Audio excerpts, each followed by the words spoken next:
Hi there, and welcome to the Grief and Rebirth podcast. I'm your host, author and trauma survivor Irene Weinberg, here to encourage you wherever you are in your healing journey. In each episode, I chat with incredible grief and trauma specialists, healers, mediums, and celebs, as well as remarkable people who have inspiring healing stories to share. If you're looking for a podcast that's both uplifting and inspiring, you've found it. Let us help you find your joy in life.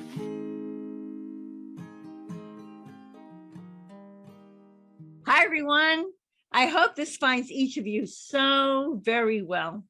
I'm speaking to you from my studio in West Orange, New Jersey, and I'm absolutely delighted to be welcoming Leanne Hull, who is an author, a motivational speaker, a presenter, an encourager, the co-affiliate leader of the remarkable nonprofit Helping Parents Heal group named Healing After Suicide, and an inspiring role model for grief to healing to rebirth. Leanne will be speaking to us today from Phoenix, Arizona. Leanne's book, titled How to Live When You Want to Die, tells the heartbreaking experience of losing her 16-year-old son to suicide in 2012. Andy was a great student, a star pitcher scouted by Major League Baseball teams, on his way to becoming an Eagle Scout, and he was dearly loved by his friends. His suicide sent a piercing thunderbolt through the hearts of many thousands of people, his family, his friends, and his community. And it also became the driving force behind Leanne's purpose-driven conviction to spread love, inspiration, and encouragement in the midst of her profound grief. While raising their 4 kids, Leanne and her husband Clay owned and operated a construction company named Arizona Windows Center. Being self-employed allowed Leanne the time to invest in their children's lives and in the community in which they lived, which eventually led her to run for a seat in the United States Congress in 2010, which I think is awesome. After Andy transitioned, Leanne founded a nonprofit organization called Andy Hull's Sunshine Foundation, whose mission is to raise awareness of the high rate of suicide while providing teens with coping skills to deal with life's challenges. With a You Matter approach, the foundation both honors Andy's legacy and saves lives by offering much needed education, support, and encouragement.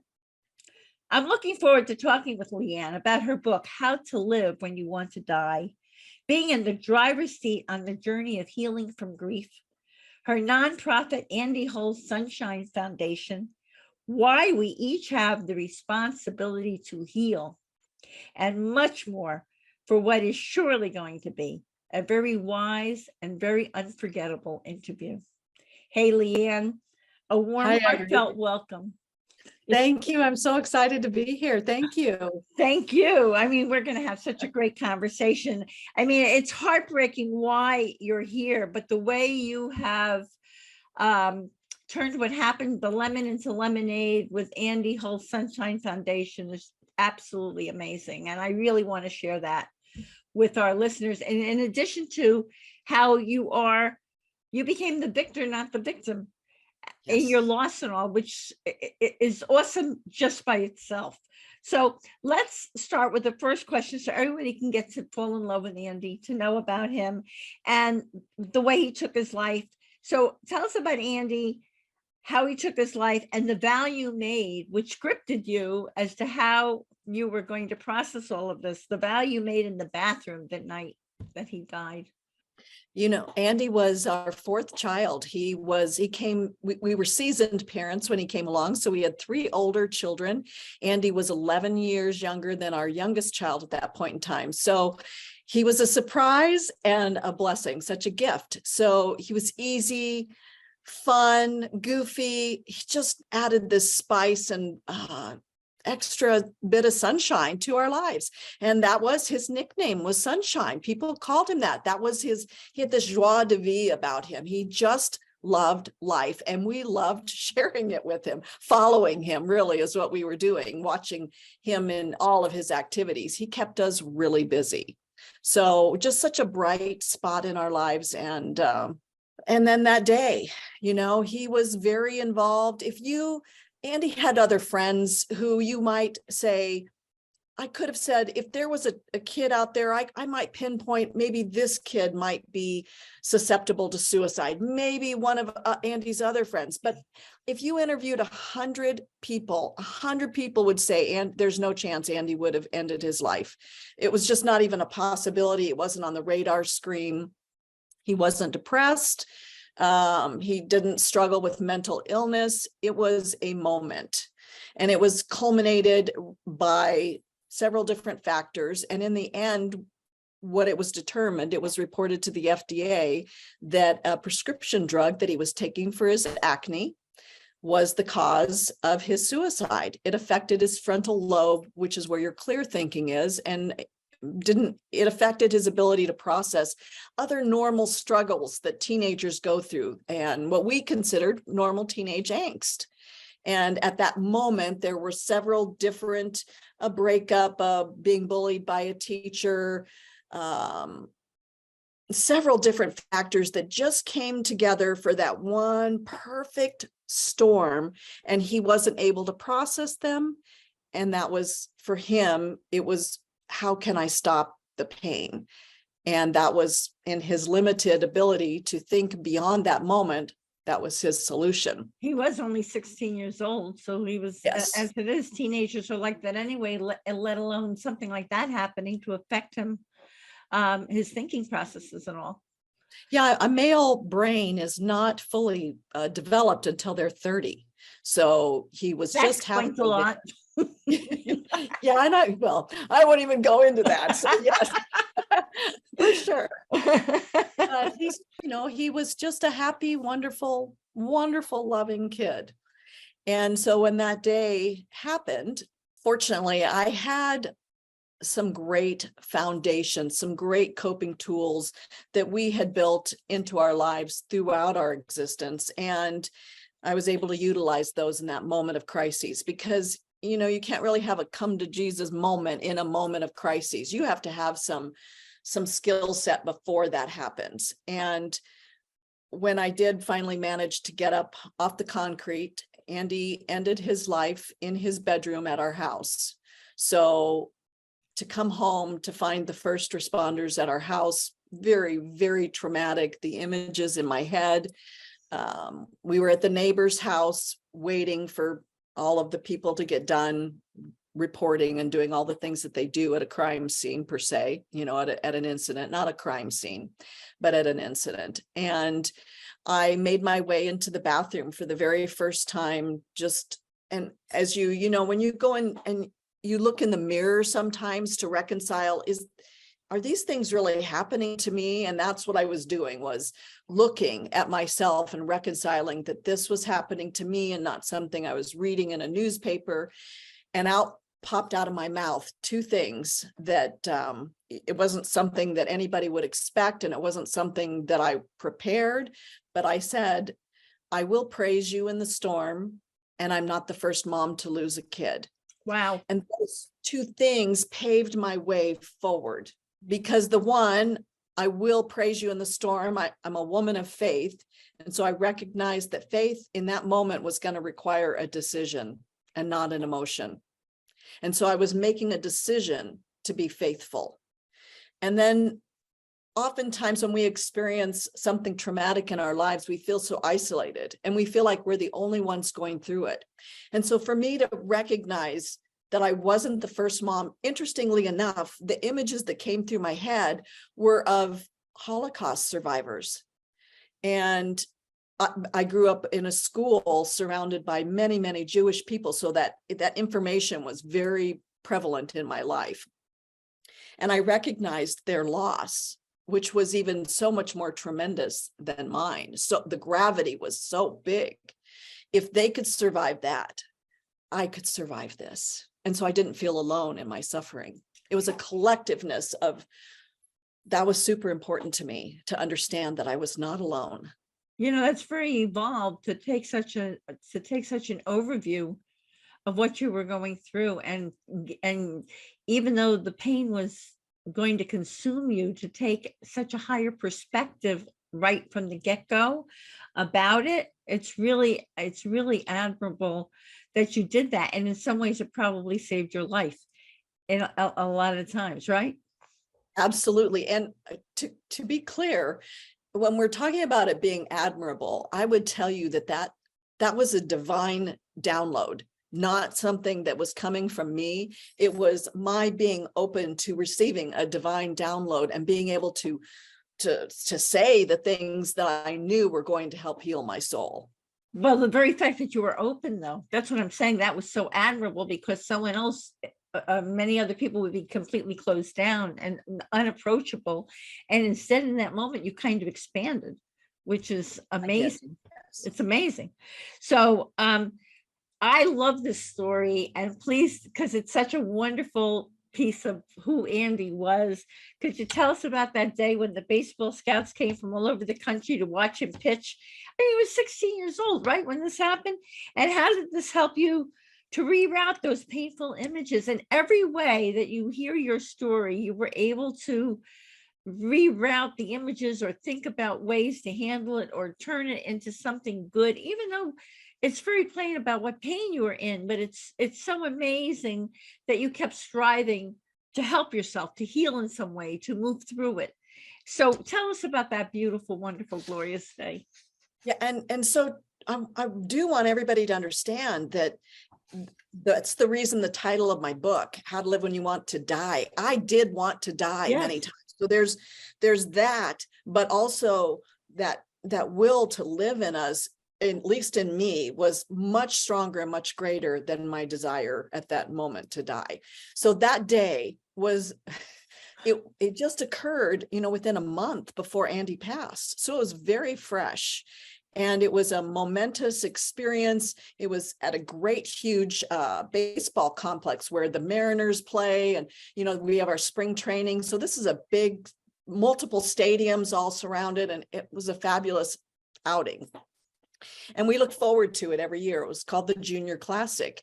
And they actually, as the scouts are watching, and they're going to pick the kids that they want to come and watch. And so Andy was on their radar. And so he was there pitching, and you could see I was not in the stands because I couldn't just sit there. I was so nervous. And so I was pacing behind the stands so that Andy couldn't see me pacing, because I didn't want my nervousness to make him nervous. But you could see all of the scouts behind the backstand and backstop, and they had their radar guns on him and they were watching him, and he was in his element. He loved it. He just thrived on that. And he just pitched lights out that time, just delivered the best pitching. And when he got done, I'll never forget that he literally looked like a gazelle leaping off the pitching mound. He didn't look like this studly man. He was so filled with joy at what he had just accomplished in the midst of all of this pressure that didn't seem to faze him. And he knew that he just delivered. His future was set. Right. And I knew his future was set. And it was so exciting as we walked out, and he's looking at all these bats and just in his element, wanted this new maple bat. And gosh, who am I to deny this kid this $400 maple bat that he's probably going to break in the second game he plays with? But it was truly wonderful. And that was an image that I used. So to take you back to, remember when I said that those images of when I got home and seeing the first responders at my house, and the images in Andy's room, and then wrapping my arms around the body bag of my kid, it's and laying on the body bag, and just God. It was unbelievably, it's unbelievable. And so we chose to stay in that house. I went home that night because my daughter, my grandkids were all living with me, and that was our home. And I knew that this was a defining moment. Are we going to run from this? Or are we going to figure out how to go through it? And so we went through it, but I knew I still had to manage a lot of the images and a lot of the trauma. And so every day when I came home, I would start to feel my stomach tighten, and I'd get scared, and all those images would start to run through my head as I'd pull down my driveway. And I thought, oh gosh, I can't live like this. And so I would literally tell myself, stop, because when you're telling your brain to do something, it has to stop. So stop commands it to stop, and it did, but that wasn't going to be enough. I had to fill it then with something to replace those images, because then there's just this void, and either the old images are going to come back or you're going to replace it with something new. So I picked that pitching scene because just like even telling the story now, it gives me goosebumps. It transforms me. It gives me a chemical reaction in my body. I think you get joy. You get joy, Yes. right? Yes. And so I figured I can count on this story 100% of the time having an effect on me. And so even once I said stop, I'd start to replay it, maybe out loud. And I'd start to replay that vignette, maybe sitting in my truck or whatever. And by the time I finished talking about it, I had transformed my thought process from the body bag to the pitching mound. Now, that took me 2 years of practicing that before it became perfection. So I persisted in the process. It wasn't an immediate fix, but in 2 years, and it might not take 2 years for someone, you might be able to do something like that in a week. For me, it took 2 years. But when I finally reached that moment, when I recognized, oh my gosh, I can tell you the story. I could tell you details now. I won't, because they'll impact you. They no longer impact me. I can picture myself around holding the body bag, and it doesn't impact me because I'm on the pitching mound. So I rerouted all those negative images so that they don't hold me captive anymore. They don't impact me. They're no longer traumatic. There's still that event, but I'm not triggered by it. It's amazing how persistent you are, Leanne. Hmm. You are one persistent lady. For 2 years, you strove to get this image so that when you would get that emotion and you would start going there, you trained yourself to be able to reroute that yourself to the other place. And it took you 2 years to do that. That's really amazing. That's tremendous. Well, it's like going to the gym. And that's what I tell people. We would love to be able to go to the gym and walk out that day and be instantly transformed, but that's not how it happens. And so if it takes a process for our body, no doubt our mind has to take that same process. It's the same workout, and we have to persist at it if we want to change it. That's so wise. So let me ask you also, you told us what happened to Andy. It was really a reaction to a prescription, but were there warning signs that everyone missed that maybe could have given anyone a heads up that something was going on with Andy? Because maybe there are people, we hope not, but maybe there are people listening to this podcast who are missing some warning signs from their children. Yes, and it is a super, super popular prescription acne drug. So I'm not going to say its name so I don't get in trouble, but I signed a waiver that said suicide, psychosis, and depression are possible side effects. But in my mind, when I signed that waiver, my kid is sunshine. That's who he is. He's happy. And I'm a good mom. I would know if there was something going on with Andy. So yes, there were. It was very quick. It was like 4 months from start to finish. And he was on for 4 months. He was on that medication. Yes. So when he was pitching that day, he was on that medication. Yes. And so there were things like he would say to me, Mom, I can't remember how to, because he was driving, how to go to the baseball field, how to get there. And I'd be like, oh my gosh, we've been driving there forever. And I just attributed that to normal teenage, get your head somewhere else. And he was struggling with a relationship issue. But there were his inability to process things. I would tell any parent out there to err on the side of caution. People oftentimes think that if I ask my child or my kid, my teenager, are you thinking about harming yourself? Are you thinking about suicide? That you're going to put those thoughts into their head. And that's not the case. It's kind of like when we talk about drugs and sex prevention and all of those things, we understand clearly that if we want to prevent it, we have to talk about it. The same thing with suicide. So don't just think that if your kid isn't depressed. Andy wasn't sitting in his room moody and wearing dark clothes and brooding around. It was a moment. There was a video he was watching, and it was a very popular rap artist. And that video, and it's the detective that told me, because he looked on his computer history and he had watched it moments before he ended his life. And so that video depicted exactly what he did that day. And what that did in Andy's mind was it gave him permission to reenact that video. So I tell parents, if your kids tell you that you can't check their computer or check their phone, you paid the bill. It is your responsibility. You are not their friend. Invade their privacy. They get privacy when they're old enough to have it. I remember sitting in the high school auditorium for Andy's freshman year, and the message was, don't be a helicopter parent.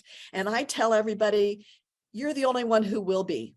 Be a helicopter parent. They've got no one else but you. Be your child's advocate in every way. In social media, you better be tweeting.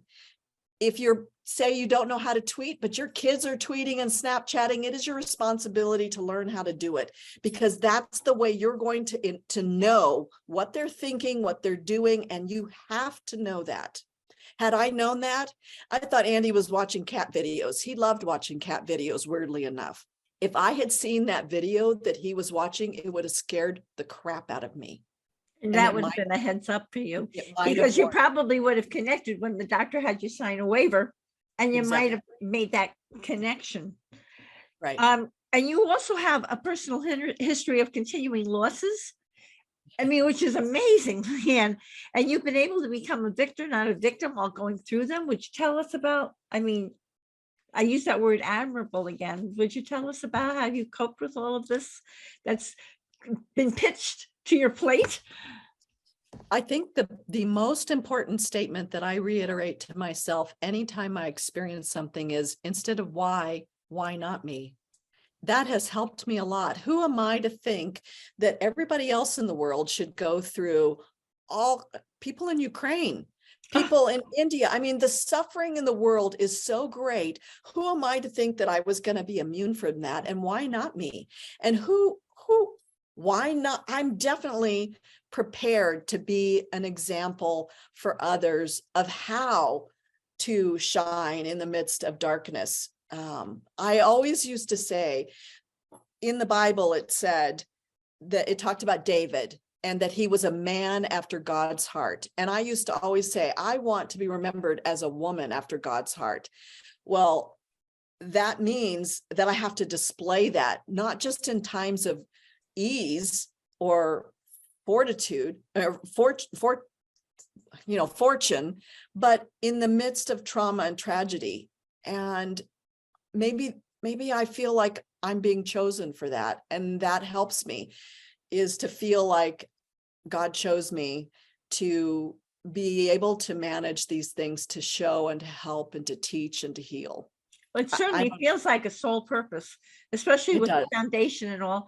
I mean, this podcast, there's no doubt that this is a sole purpose for me.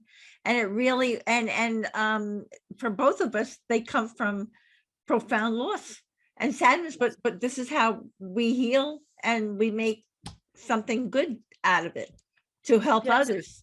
I mean, it was Andy, and then my mom. I'm an only child and with an only parent. So my mom passed 3 years after Andy, and then my husband of 40 years, just 2 years ago. And then my son-in-law, it'll be a year this December, he died from COVID.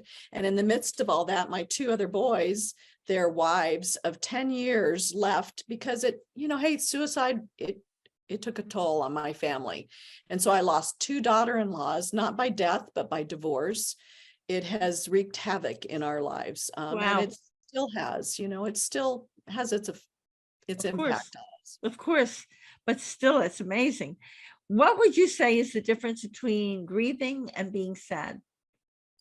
So I would say that grief is a state of being. Grief is like this huge umbrella.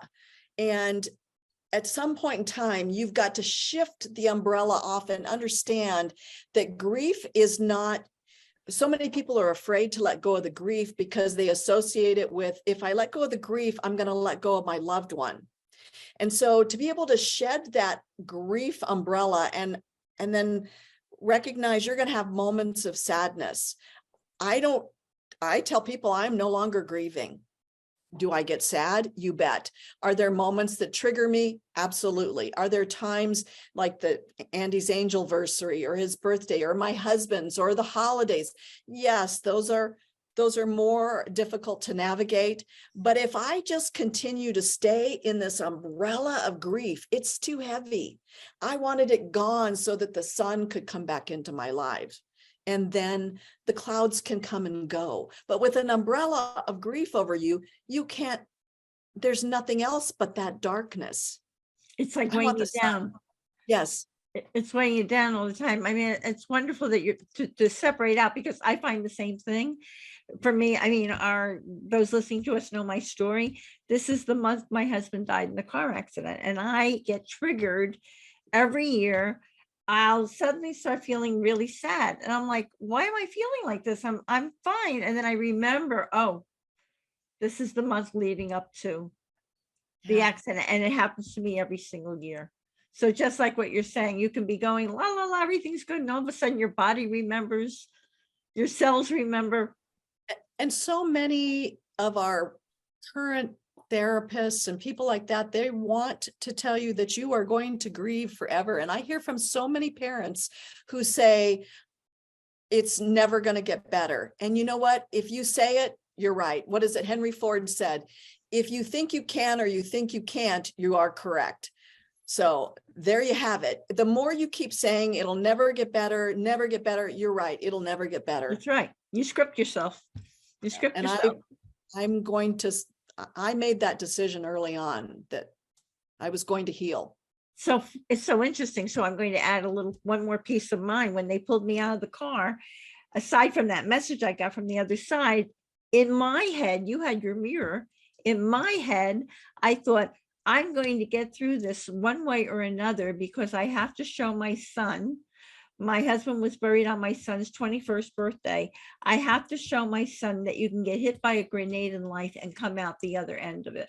And my son has said to me, Mom, there's been nothing worse than seeing you in despair, and nothing better than seeing you be able to have joy again. Just like you. Yeah. We have, I think you call people, we're resilient. And, Yes. and even the worst thing in the world, you were right away, you were setting your foot forward, even though you were going to take 14 steps backwards at times. And I did the same. But we did the work. Yes. It didn't just happen. So, I mean, I read 80 books that first year after Andy died. Too. I did, everything and anything I could do. I was working to be my best advocate. So while yes, we are resilient, we still did the work. I mean, I went to counseling, I saw healers and all that. Yes, absolutely. Leanne, I love when you talk about how a person can be in the driver's seat on the journey of healing from grief, which is just exactly what you and I are talking about. You want to talk a little more to that for those who are listening?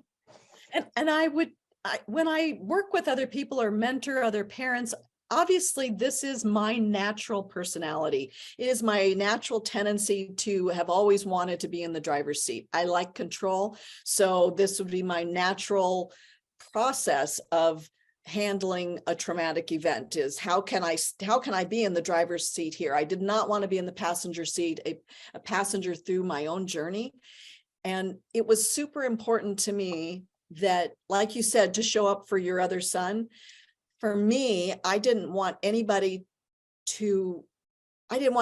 life to be defined by how he passed. And that meant it was up to me to continue his legacy by showing his sunshine, not his suicide.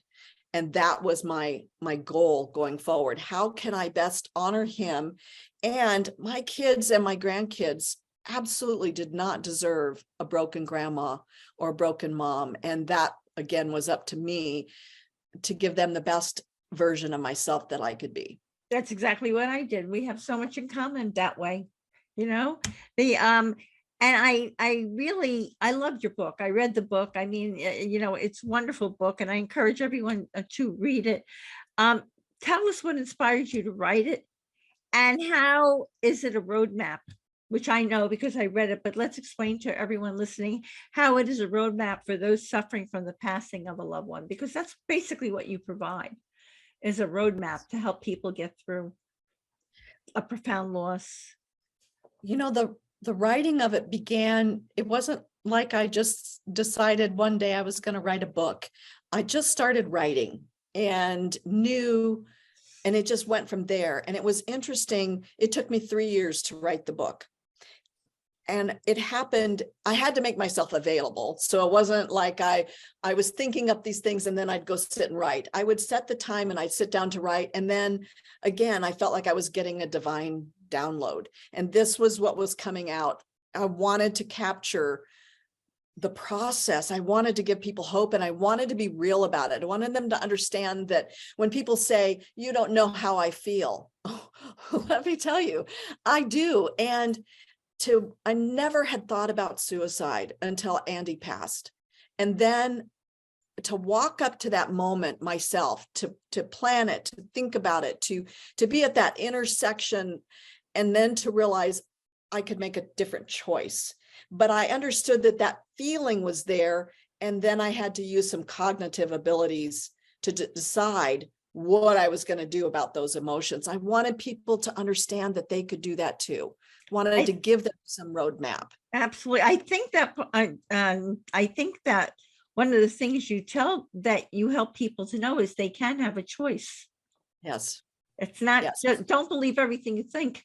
Right. And of course, there are, let's do our exception to the rule that there are people with mental illnesses or whatever that obviously would not be a choice. But for so many of us, when I speak to the kids, when I deliver presentations, I start out by telling them, everybody in your life is focused on your success, your teachers, your parents. I'm here to tell you how essential your failures are, because they will give you the building blocks to continue to know that you can survive. When you survive a breakup, when you survive a failed grade or whatever that feels like the end of the world for you, be prepared and understand you're going to have failures in life. They are a part of life. They're normal. They're expected. Embrace them, fix them, and go forward. That's fantastic. I would like to get that on a plaque somewhere, or on a billboard. That's fantastic. So you've received a lot of spiritual signs from Andy. I have. Entertain us. Tell us some of them, because I love hearing about the signs. They're very creative over there. The best one that I've received, I think, for me, the best one that I've received, I drove Andy's truck for, until my husband passed, and now I drive his truck. But I drove Andy's truck, and he wanted these for his 16th birthday. I bought these custom rims for his truck. He'd picked them out. He loved them. His tires were jacked up. I mean, the truck is great. It's beautiful. The rims are beautiful. And so when I was taking one of my kids to the airport, a mishap happened, and I had to drop him off at the airport. And when I went back to hurry to get something, they'd left their wallet back at the house. It was dark. It was early in the morning, and I missed the curb, and I hit the curb really hard, really hard. It blew the tire and it cracked the rim. My. Andy's rim. Oh. And so long story short is I'm waiting there for the tow truck to come, and I'm just devastated. And so the tow truck is towing it away. I'm in another truck, and I stop at a convenience store, and I go into the restroom, and I'm sitting in there, and I'm just crying. I'm devastated because I knew that Andy's rim had been cracked. And I pull out the the toilet paper, and it has those cover over the toilet paper, and as I pull out the toilet paper, a penny drops, and pennies are my sign from Andy. And I'm like in this bathroom Wow, stall, covered toilet paper, a penny drops. And I was like, okay, it's going to be okay, Mom. And that's beautiful. that was just such a wonderful confirmation that he was there. And he's like, I could just hear it, Mom, it's okay. It's okay. Mom, you're okay. That's what matters to me, Mom. You're okay. These signs that and you've received others too, I know. Yes. And Yeah, they're very transformative, aren't they, when you get them, because they reassure you. they do. I needed to know without a doubt, my faith really prohibited me from seeking a medium. I mean, from everything that I grew up with, I knew I was going to go to hell if I saw a medium.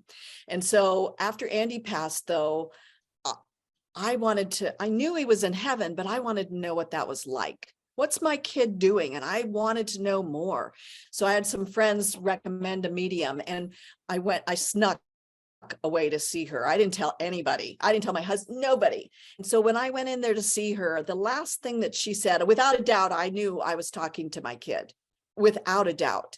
And Andy said at the end of that first session, it was like 40 days after he'd passed, he said, my mom's tough as nails. She's going to be fine. And I walked out of there and I knew I was going to live every day to prove that kid right, make sure that the world would see that I was going to be okay. And not only that, you're so okay, you're helping so many other people. You're But helping other people to be made- okay. that medium made a difference for me, for sure. For sure. What a blessing. And in fact, going back to that session with the medium, wasn't that session what inspires you to create the foundation, or was that part, or did that come along a little ways later? And you got that you matter approach also. How did that The evolve for you? session with the medium connected me with helping parents heal. So she said, oh, I know a group that's just recently started and it's here locally. And she said, you need to contact her. And so I did. And that working with helping parents heal was this, such a pivotal point, such a continuing affirmation of my growth and healing and moving forward and connection to the spiritual realm, and shedding so many layers of indoctrination. And then it really, that really didn't impact the starting the foundation. It was Andy's birthday was 4 months after he passed, and I wanted some way to commemorate, to honor that day. And so we had this big event and we raised $10,000 at this event. And I was like, shoot, now what are we going to do? And so we decided to do scholarships at his school. And that is what led then to the developing. And we had to deliver a message. And I wanted all of the kids to know how much they mattered. They needed to hear that. There was a young woman in the audience. I spoke at Andy's school 4 months after he passed to 3,000 kids. That principal was a brave man to put me in front of all those kids, but he knew that I could deliver a life-affirming message. And so I delivered that message to the kids, and I got an email from a young woman a couple months afterwards. And she said, you don't know me, but I was sitting in that audience. And she said, I heard you tell me that I mattered. And she said, I'd been harming myself. And I had the courage that day to go home and tell my mom that I needed help. She said, you saved my life. Oh my God. What a beautiful thing. And I would never, in 3,000 kids, she heard that personal message that she mattered. Yes. And that actually, and with your sadness and your grief and all that, it's like a salve for your soul. Right? Yes, totally. It gives you a purpose. Yes. It helped to solidify that. Would I give anything to have my kid back? You bet. But I can't. And so what can I do with it? How can I transform myself? And like you said, healing the world, because it begins with us. We have to be okay in order to spread that and make a difference in the world. We can't just sit behind the keyboard and say naughty things. No, you're a role model for people, and they're paying attention to what you have to say. It's amazing. And speaking of that, you talked about that you tell people, that you tell kids that they matter, that you tell kids that it's really what they're doing is really important, that they don't have to work in a vacuum. But what else do you advise kids? How else do you advise them? Like a kid has something going really wrong in their lives. I know I heard you say that you will say to them, well, it's good that you have things going wrong because that's how you learn to prepare yourself and that's how you learn to go through life. Are there other things that you say when you're counseling kids to help them to cope when things are not Yes. going well in their lives? Give us a little. There's something that I think is super important, and that is, I have a support system around myself. So there are people that are watching me and always, looking out for me. And I've set that up so that when I do fall, I know I have people that are going to lift me up. I tell the kids, put the friend before the friendship. So if you have a friend that is articulating self-harm, you have to not worry about them getting mad at you if you tell an adult. You may lose their friendship, but better to lose their friendship than the friend. So if you know someone who's talking about self-harming, you have to tell an adult. You have to tell someone else who's qualified. Okay, I do this work. I have people that call me and tell me their kid or this person is thinking about self-harm. I am not a therapist. I'm not qualified to help you. Now, can I help you and guide you and direct you to get help and make sure that you go get help? You bet. I've called 911 on people who I'm talking to on the phone or who I'm communicating with on social media, and what they're saying, either verbally or digitally, is harmful. I don't hesitate. I call 911. So there is the pound 988 number now, which is nationwide. I try not to minimize anything anybody's feeling.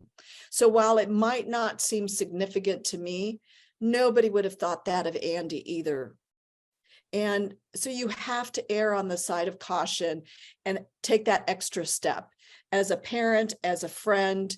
And if you're sitting in front of me and you're telling me you're thinking about self-harming, then we're going to continue our conversation until we have a plan.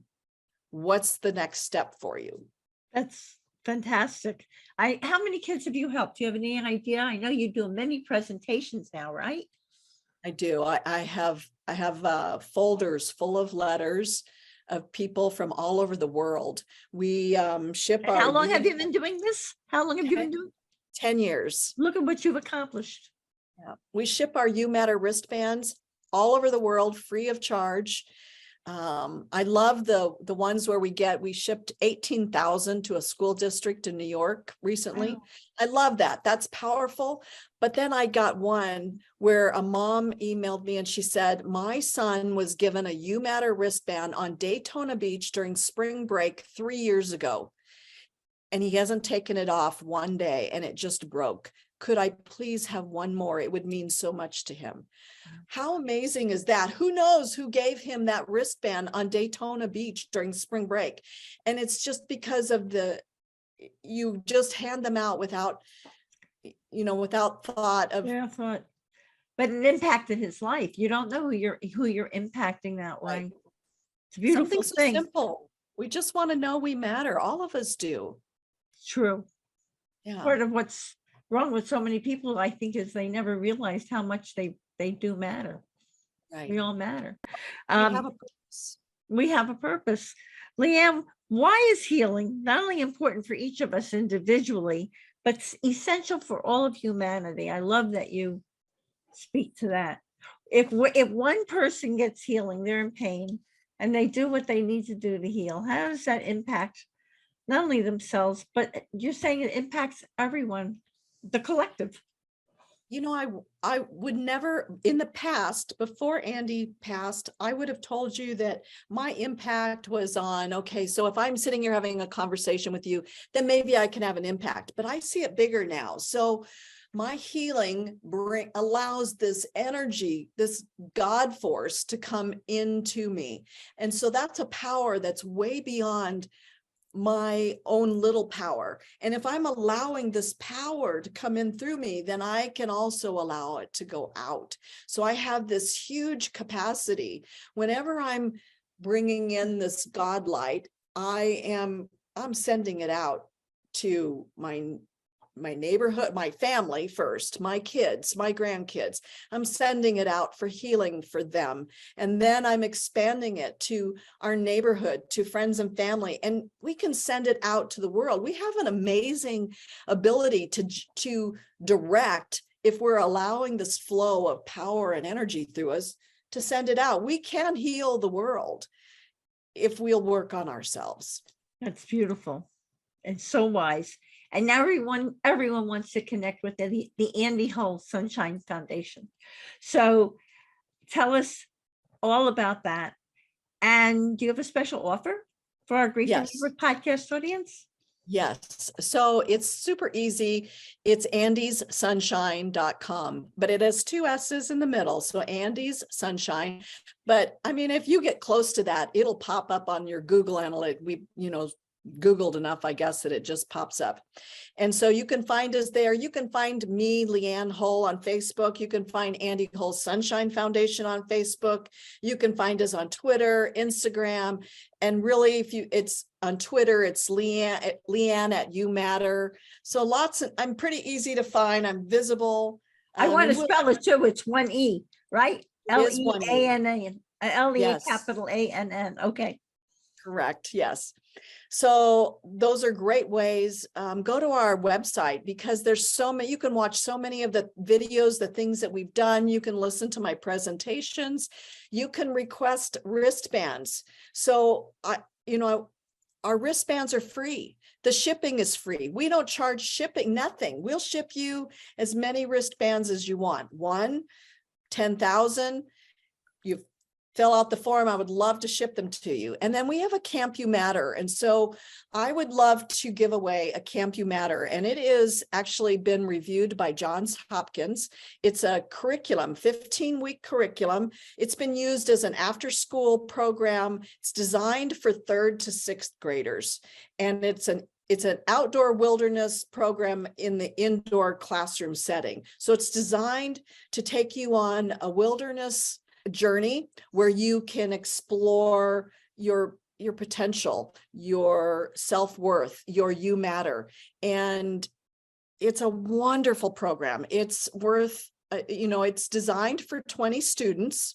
So the kit comes with lots and lots of supplies, compass, flashlights, all kinds of stuff, things to put on your wall to create that environment for a camp setting. I would love to give one of those away. I'll ship it to you anywhere in the US that would like one for their school, their class. And, that's a $1,500 value, and we will train you. It's self-guided. You don't need, anybody can do it as long as you're motivated and think of yourself as a wilderness instructor, a camp counselor. And that's beautiful. So I'm really excited to be able to give that away. Talk about passing it forward. Wow. Wow. And Leanne Hull, what is your important tip for finding joy in life? My tip for finding joy is just, gosh, I want it, Irene. I want it. I think my soul I used to always say I wanted the e-ticket ride at Disneyland, that full experience. And I still say it, I want more. And when you say you want more, you have to be prepared to have it all. You can't have joy without sorrow. You have to be willing to experience. And I want all of the experiences. So I'm just being open to the full experience and being willing to say, get up tomorrow morning and ask, put yourself out there and say, I want more. I'm worth more. That's beautiful. That's beautiful.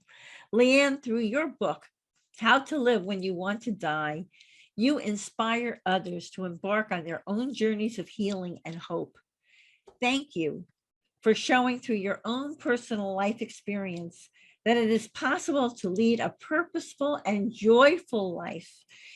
Once again, after the passing of a beloved child, for inspiring teens to deal with their life challenges by imparting your important "You Matter" message. And I thank you from my heart for this very wise and unforgettable interview. And here's a loving reminder, everyone, that you can see the show notes and all Grief and Rebirth podcast episodes on ireneweinberg.com. And make sure to follow us and like us on social at Irene S. Weinberg on Instagram, Facebook, Twitter. And if you're watching here on YouTube, be sure to click subscribe so you'll never miss an episode. Like I like to say, to be continued. Many blessings. Bye for now. And thank you, Leanne.